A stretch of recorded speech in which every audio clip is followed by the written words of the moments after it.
Tanking in Mythic Plus often scares players away from even trying. Not only are you responsible for keeping yourself alive, but you have to manage the route, take into account the team you're playing with, the affixes, the dungeon, and you're the one everyone will look to for answers mid-keystone, giving you no opportunity to learn for yourself. This guide will aim to be these important moments for you to learn how to manage basic tanking as well as all the tank responsibilities, and I promise you'll end this video more confident and more informed about tanking any level of Mythic Plus. Before we get into it, here's an important disclaimer. This video was made pre-Dragonflight release, but everything in this video is fundamental, meaning it won't matter when you're watching this, it will always be relevant. Any add-ons or WeakAuras I mentioned in this video, if they ever change or are updated by something better, I'll update those links in the description constantly, so you don't have to worry about that either. The description might also be incredibly long, so make sure to check the top pinned comment as well for updated links and notes far into the future. With that, let's begin. First, you want to pick what tank you want to play. All tanks can do almost any type of content. Not all tanks will tank the bleeding edge of keys, but if you're not literally on top of the key leaderboards,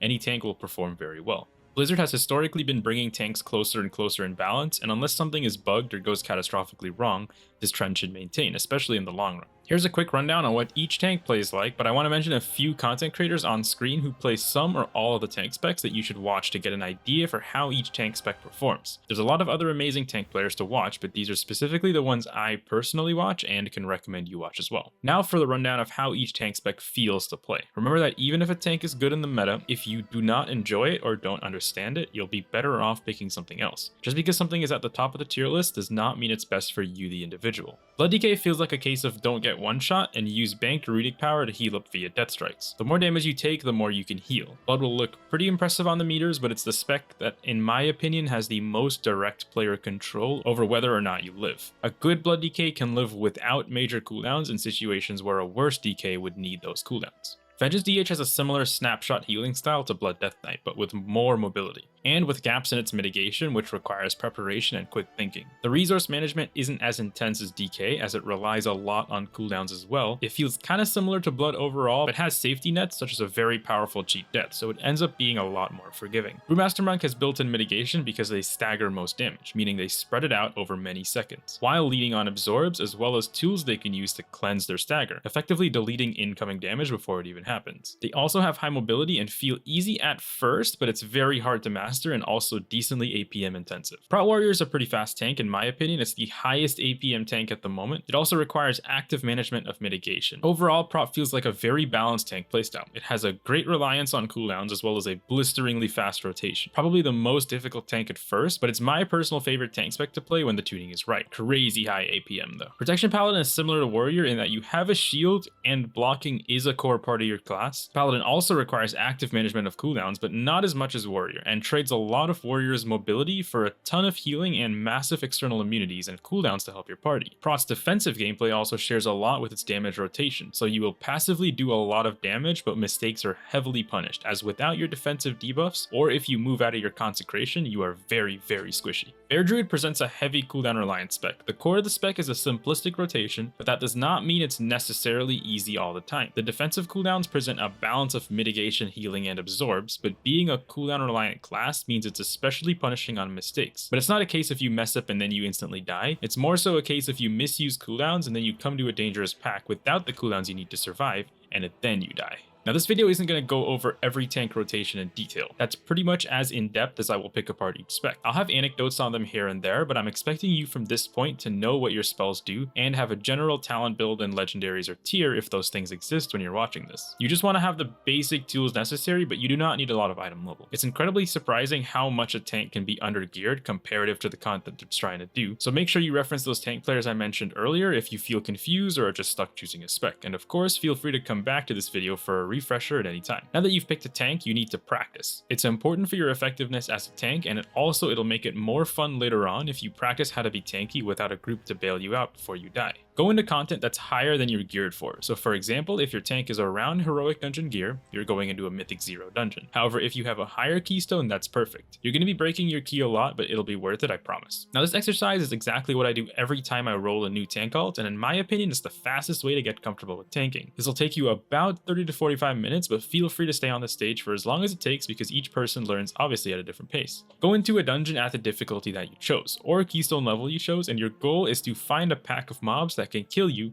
but doesn't have any overly complicated mechanics that was clearly made for 5 people. I'll update the description with the current best dungeons for this as time goes on. Now that you're in the dungeon or key, pull the first pack of mobs and don't press any buttons. If you live more than 10 seconds, the content you're doing is way too easy for your gear, so bump it up a difficulty level if you can. If you're in a keystone and that's all you got, then we'll have to work with that. Pay attention to how fast you die and write it down. That's how fast you'll die if you freeze up and panic mid-pull in an actual M+.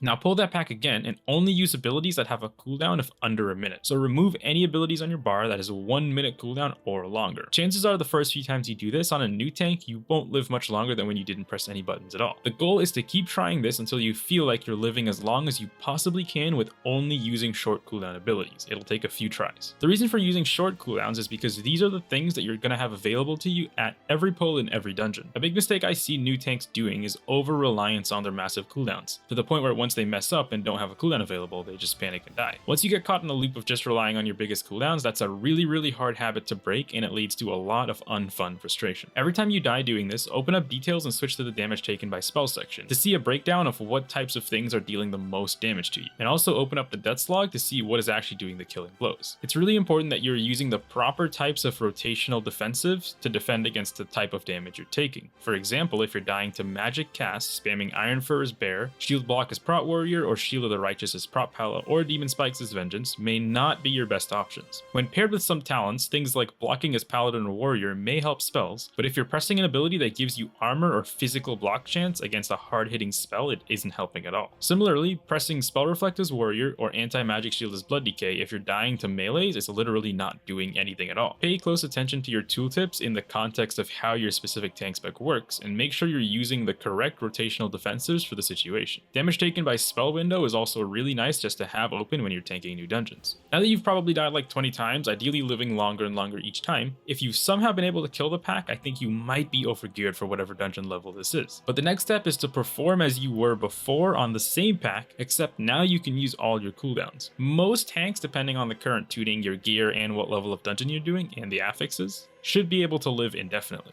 Even tanks that do not have or aren't known for self-healing do have ways to make their effective health massive, and or using absorbs or moments of heavy damage reductions to claw back HP. Specs like Blood Decay, Prot Paladin, or Vengeance should absolutely be able to live indefinitely. You can pull bosses if you get to them, but most bosses are not designed to be just soloable, and at that point you'll live almost certainly, but you won't really learn anything from soloing a single target boss over 10 minutes. Just keep playing that pack or any similar packs nearby, and feel free to run out and reset the dungeon or drop your key level accordingly. Just make your goal living longer and longer each time until you get to the point that you are living until all your cooldowns come back up a second time. What makes this entire exercise so effective is that you have no safety net. There's no DPS or healer to fill gaps in mistakes, but there's also no one else to see you die over and over. After you feel super confident in whatever dungeon you chose to do this, and remember, I'll keep a running list of dungeons that I think are really good for this in the description, your next play should be to go into that same dungeon or whichever dungeon you feel the most comfortable in and run it with a group, pug, or queue into one. If you're not comfortable, spend more time in the dungeon by yourself until you are, and again, remember to reference or watch the players I mentioned earlier. They all have lots of detailed tank guides per class and spec, and lots of VODs and videos to see what they're doing in every dungeon. Then try to apply what you see there in your own solo adventures. Now if you're like me, you probably just spent an hour or two in that dungeon. Now that you've mastered your tank's basic rotation and cooldowns, you need to understand how to pull mobs in a dungeon and how to manage threat. Let's talk about what you do not do when pulling packs. Do not pull every pack by hitting one mob, then hiding behind something. That's some 2008 style of tanking, and not only will your healer get aggro 99% of the time, but it's super annoying and frustrating as a DPS player when there's a 20-second wait period for the pack to run to the tank each pull. Not to mention, if there are range mobs in the pack, your entire group will have to LOS behind something to get them to run to you, further delaying the start of the pull. There are, of course, some situations you'll need to pull some mobs back, like when the pack is in the boss room with a patrolling boss. You'll definitely need to pull that back for sure, and that's best done by throwing a couple abilities and hitting the mobs for a couple seconds, then running back while throwing out any interrupts or silences your spec has access to. This way you have a decent buffer of threat on the mob so that they don't just start massacring the team on their way back. Whenever you're running into a pack that does not need pulling back, which is nearly every single pack in the entire game, your goal is to run into the pack, not to the side and not behind them, but you want to enter the pack so you're in range of all the mobs and they're in range of your interrupts and basic abilities. This ensures that you can start damaging the mobs as fast as possible so that when your DPS rips in after a second or two, you have the best chances of not losing aggro. This will be especially important for mobs that are casting, since they have a much higher inclination to start casting on the healer, since they may not be one of the first mobs you damage going into the pack, which is why it's super important to have them in range of your interrupt. And your goal should be to pull the melee mobs on top of the range mobs. That's just simply the best way of grouping up a pack. The melee mobs will follow you around, but if you don't have enough kicks, the range mobs will stand outside the clump. So just always aim to bring the melee mobs on top of the ranged archers or casters.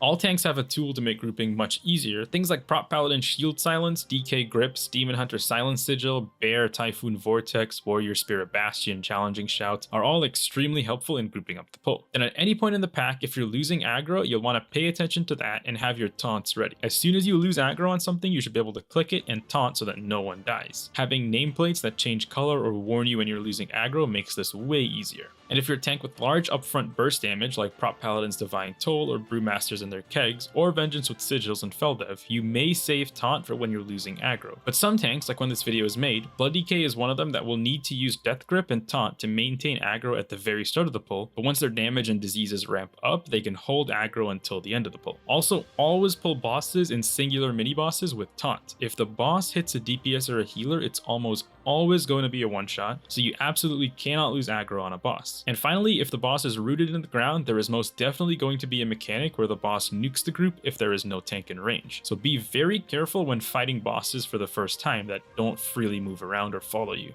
Alrighty, so we've covered mastering your rotation and managing aggro. Now onto the tools you need when tanking Mythic Plus. Remember, anything I mentioned will be linked in either the description or the pinned comment. Firstly, of course, make sure you have the updated versions of DBM or Bigwigs, as well as the current patch's Dungeon WeakAuras pack. But there's some other things I think are really crucial. Being able to place markers quickly is important. World markers have been in the game for nearly 2 decades, so even inexperienced players will know that a marker requires their attention. I quickly drop markers on the location of pulls, so if I want to combine 3 packs together, I'll drop some markers in the middle so players know to focus their attention there. And once they see me pulling the packs back, they immediately know that the markers mean the location of the pull. However, do not use markers using the marker bar in whatever boss add-on you use. There's a much easier way. In Details, the damage meter add-on, click the cogwheel to open up the menu and go to auto run code. Make sure the drop-down tab says on initialization. Copy and paste this code from the description and save it there. Then head to your macros and copy paste this in a macro and then reload your UI, and you can drag that macro to a bind, join a group, and test it out. Press whatever key you bound it to and then click and it'll auto drop a marker. Then you can do this multiple times to drop more markers and it will rotate through them all. This means you just have to press one singular keybind to drop many markers instead of having to go back and forth with your mouse while trying to tank mobs. The way this whole thing works is basically Details is auto running that code when you log in that creates a hidden button that drops markers. Then the macro is enabling you to press that button. The reason for using Details is just to run the code on login, otherwise you'd have to rerun that code in your chat every single time you logged in or switched characters or reloaded your UI. Details is just a tool to simplify the process. Now that you're able to place markers to let the team know what's going on, you need to know if the team is ready for whatever it is you're pulling. For this, we download the add-on Omni CD. This add-on is super simple. It'll add people's cooldowns to your party frame so you can see what's available at any moment. I only have major DPS cooldowns added, as well as the healer's external cooldowns, as well as any major crowd control or utility buttons like Monk Leg Sweep or Druid's Typhoon Vortex. My recommendation is just to keep it simple. It's really easy to make your Omni CD super cluttered, but like the rest of your UI, you want to make it only show essential information like interrupts, as if it shows too many things, you'll just end up ignoring half of it. The last thing you'll want is optional, but it'll help. No matter what season or patch you're playing, there will be tank frontal WeakAuras as well as Mythic Plus auto marker WeakAuras. You can always head to wago.io and search for either tank frontals or auto marker, and usually the most recent updated one with a lot of downloads is the best. I'll try to keep these updated in the description, but also WeakAuras like these are updated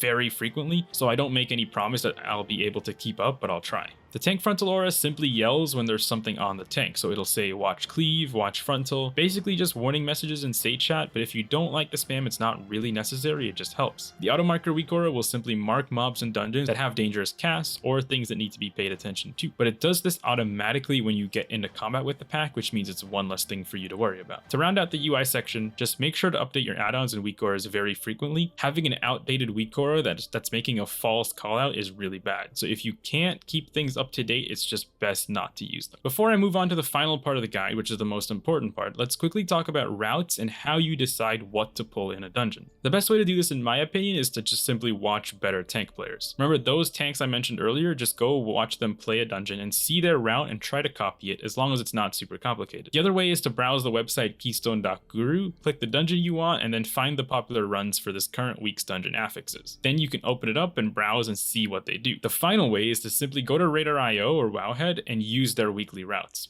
My only problem with this is, and this also applies to running anyone else's routes, is blindly running a route is kinda pointless. You need to understand why the routes combine certain packs, why they skip certain packs, and what pathing they take. And this knowledge really just comes from playing the game, so my advice is to try to think during the dungeon, why is the route doing this? And if a route does not combine two packs that are next to each other, try combining the pulls one day and see what the route was trying to avoid or what's dangerous about it. A lot of the times, popular and weekly routes are very catch-all, meaning they're to make what the authors subjectively thought was the easiest and most simple route for most group comps. However, they may not be the easiest or simple for your group comp, so just always take that into consideration. Okay, the final part of this guide is the most important and by far the hardest to teach. The tank role in Mythic Plus is way more than just tanking mobs and not dying. You're responsible for the pacing of the dungeon, how large the pulls are, as well as making sure the group has an understanding of where you're going and what you're doing. If you're not prepared to openly communicate what you're doing with the team, then you won't have fun tanking, and you'll also be making everyone else have less fun. And at the end of the day, we're playing games to have fun. Make sure your group is always updated with what you're doing. Let them know you're pulling back, let them know you're doing a small pull now, then a big pull later, but most importantly, treat Mythic Plus like a blameless game. Sometimes you will encounter toxic players, and that's just the way things work on the internet, and it's not your job to be a psychologist for anyone mid-key, so in those situations, it's best to just quickly move forward and get out of the dungeon as fast as possible. However, it's important to make sure that from someone else's perspective, you're not the toxic tank. If someone dies to aggro, just type care aggro or something simple. There's no use flaming someone for Blizzard's archaic threat and aggro system, and even if you mess up and die, just release and run back or accept a quick battle res. It's much better to get up and keep running than to start frantically apologizing in party chat. Similarly, if mechanics are failed but without any instruction, there's just absolutely no grounds to say anything in chat except the new instructions about what should be done. If you go into a pull with an absolute group-wide one-shot cast, and no one says anything pre-pull, then no one interrupts and you wipe, there's no one to blame at all. You can't expect every single player you pug with to know everything about every mob. Now, if you typed kick the cast and the name of the cast in chat prior to the pull and no one kicks it, well, first of all, why didn't you kick it? But if you couldn't, then just reinforce with the group that if the cast isn't kicked, the dungeon simply can't be finished. Mythic Plus is a small group size, so you're just there with 4 other people. Destabilizing just one person could completely ruin the entire run and end up with no one having any fun at all. Also, it's okay to stray from your routes or plan in certain situations. Like, let's say you wanted to combine 2 packs, but after you pulled the first pack, the DPS ripped all of their cooldowns. And because you're running Omni CD, you know that. It's okay to just stop and kill this pack. It's obviously slower for the dungeon, but sometimes people make mistakes, and the tank adjusting to those mistakes helps smooth out the dungeon a lot. You're not expected to be able to cover everyone's mistakes, obviously, but it's just a good thing to keep in mind. And as the tank, people will listen to you 9 times out of 10, so if anything cringe is happening within the group or in comms, I guarantee you as the tank, if you say something, the situation will get better. Dungeons can be completed without a DPS or with bad DPS, they can be completed without a healer or with an off-healing DPS, but dungeons cannot be completed without a tank, and people know that. So your hidden job as tank is to just be the voice of reason. If you're super short-tempered or generally annoyed with people, I really don't think you'll enjoy tanking, because while the tank does have good control in carrying a dungeon, there are things you are completely helpless with this tank, and that can be a trigger for heavy frustration. But that about sums it up. Hopefully this video was a good comprehensive introduction for you to start getting into tanking. If you haven't subscribed yet, let me know what I did wrong and I'll try to fix it. That's all for now though.